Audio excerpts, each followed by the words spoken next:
करते हैं बड़ी खबर के साथ। बीजेपी के अध्यक्ष जेपी नड्डा वर्चुअल वाले हैं। मुख्यमंत्री पुष्कर सिंह धामी भी बैठक में शामिल होंगे। देहरादून के आईआरडीटी ऑडिटोरियम सर्वे चौक में यह बैठक होगी। तो शक्ति केंद्र संयोजकों और प्रभारियों के साथ वर्चुअल बैठक की जाएगी। चमोली की तीनों विधानसभा की भी समीक्षा जेपी नड्डा करने वाले हैं। चमोली की बद्रीनाथ, कर्णप्रयाग और थराली की वर्चुअल बैठक होगी। बैठक में बीजेपी के जिलाध्यक्ष और सभी कार्यकर्ता मौजूद रहेंगे। तो 2022 चुनाव की तैयारियों को लेकर फीडबैक लिया जा रहा है। बड़ी खबर आपको बता रहे हैं। तो आईआरडीटी ऑडिटोरियम सर्वे चौक में यह बैठक होगी। बीजेपी अध्यक्ष जेपी नड्डा ये वर्चुअल बैठक करने वाले हैं। सीएम धामी भी बैठक में शामिल होंगे। बड़ी खबर आपको बता रहे हैं। बैठक में बीजेपी के जिलाध्यक्ष शामिल होंगे। 2022 चुनाव की तैयारियों को लेकर फीडबैक लिया जा रहा है। बीजेपी के अध्यक्ष जेपी नड्डा वर्चुअल बैठक करने वाले हैं। मुख्यमंत्री पुष्कर सिंह धामी भी बैठक में शामिल होंगे। बड़ी खबर आपको बता रहे हैं। देहरादून के आईआरडीटी ऑडिटोरियम सर्वे चौक में यह बैठक होगी।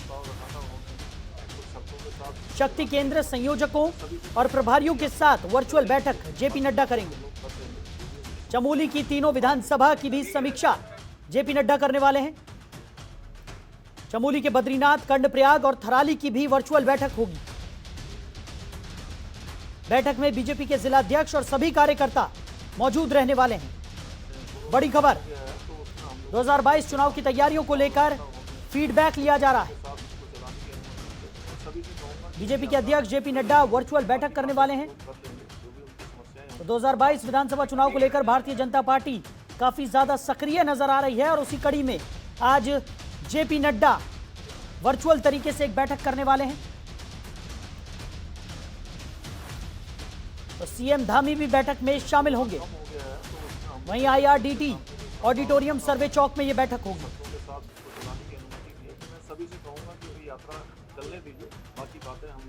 खबर पर ज्यादा जानकारी के साथ हमारे ब्यूरो चीफ सुरेंद्र ढाका हमारे साथ जुड़ गए हैं। सुरेंद्र, क्या कुछ निकलकर सामने आ रहा है? जेपी नड्डा आज वर्चुअल बैठक करने वाले हैं देहरादून में। जी बिल्कुल, देखिए अब से कुछ ही देर बाद साहिल ये मीटिंग होने वाली है और इस मीटिंग का साफ मकसद है कि भारतीय जनता पार्टी के जो सभी पदाधिकारी हैं इस मीटिंग में शामिल होने जा रहे हैं और इस मीटिंग का साफ साफ उद्देश्य है कि किसी भी तरह से भारतीय जनता पार्टी के जो कार्यकर्ता हैं उनमें जोश भरना है और उनमें जोश भरने के साथ साथ जो चुनावी तैयारी उनको करनी है उसका एक मूल मंत्र दिया जा रहा है। आप देखेंगे पूर्व मुख्यमंत्री, वर्तमान मुख्यमंत्री और जितने बड़े बड़े पदाधिकारी हैं वो सभी इस जेपी नड्डा की जो वर्चुअल मीटिंग होने जा रही है 11 बजे, उसमें सभी लोग जुड़ेंगे और उसका एक ही मकसद है कि चुनाव की तैयारी, चुनाव की रणनीति, चुनाव कैसे जीतना है उसको लेकर रणनीति और जो एंटी इनकम्बेंसी है उसको कैसे रोकना है। और हो सकता है इसमें वो भी एक डिसीजन लिया जा सकता है कि जो एक सर्वे पार्टी करा रही है, अंदर खाने एक सर्वे चल रहा है पार्टी का, प्रत्याशियों का भी और विधानसभा वार प्रत्याशियों का भी, पार्टी स्तर पर और प्रत्याशी के स्तर पर कौन कैंडिडेट होगा उसको लेकर भी एक सर्वे चल रहा है। तो उस सर्वे में क्या निकल कर आएगा और किस तरह आगे की रणनीति बनेगी, एक चर्चा बहुत दिनों से चल रही है कि भारतीय जनता पार्टी में टिकट काटने की तैयारी है। 15 से 20 टिकट काटने की उत्तराखंड में जो तैयारी हो रही है उसको लेकर भी एक फीडबैक तैयार किया जा रहा है। साहिल जी, सुरेंद्र, जिस तरीके से फीडबैक की आपने बात की और साथ ही साथ एंटी इनकम्बेंसी की अगर हम बात करें तो तमाम तरीके की पुरजोर कोशिश यहां पर भारतीय जनता पार्टी की तरफ से की जा रही है कि कैसे एंटी इनकम्बेंसी को रोका जा सके।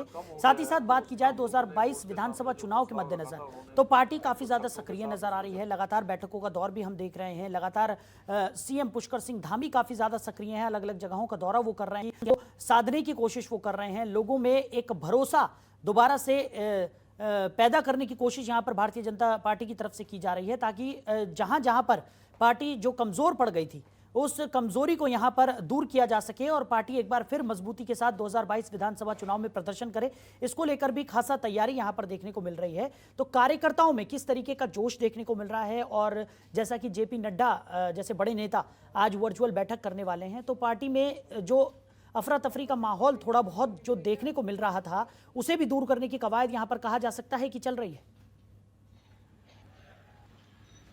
जी बिल्कुल, देखिए पुष्कर सिंह धामी लगातार सक्रिय हैं और वो ये जानते हैं कि जिताने की जिम्मेदारी उनके कंधों पर है। पार्टी को सत्ता में वापसी कराने की जिम्मेदारी पुष्कर सिंह धामी की है, वो अच्छी तरह जानते हैं।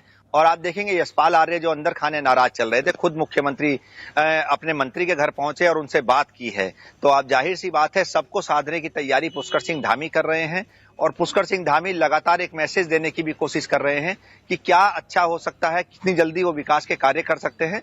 तो ये सब पुष्कर सिंह धामी ने एक रोड मैप तैयार कर लिया है और उनके जो राजनीतिक गुरु हैं भगत सिंह कोश्यारी जो इस समय महाराष्ट्र के राज्यपाल भी हैं, उनके साथ वो लगातार संपर्क में हैं और लगातार रणनीति बना रहे हैं, क्योंकि जो भगत सिंह कोश्यारी हैं उनको रूट लेवल का नेता माना जाता है। बहुत जमीनी हकीकत से वो जल्दी रूबरू होते हैं, क्योंकि जमीनी नेता हैं। एक कार्यकर्ता से लेकर इतना लंबा राजनीतिक सफर उन्होंने तय किया है, तो उनका भी वो जो उनका एक्सपीरियंस है उसको भी ले रहे हैं और चुनाव में कैसे जीतना है इसकी तैयारी वो कर चुके हैं। आप देखेंगे विधायकों से, कार्यकर्ताओं से और जो एक छोटे छोटे कार्यकर्ता भी हैं उनसे डायरेक्ट संवाद कर रहे हैं, लगातार फोन पर बात कर रहे हैं, एक जोश भरने का काम वो कर रहे हैं और एक मैसेज दे रहे हैं कि मैं एक युवा मुख्यमंत्री है जो रात दिन काम कर सकता है और यही मुख्यमंत्री है जो आने वाले समय में यदि सरकार लौट कर आती है तो एक विकास का मॉडल पेश कर सकता है। जी चलिए सुरेंद्र, हमारे साथ जुड़ने के लिए, इन तमाम जानकारियों के लिए आपका बहुत शुक्रिया। खबरों के निष्पक्ष विश्लेषण के लिए सब्सक्राइब करें Janatantra TV and press the bell icon. Never miss any update.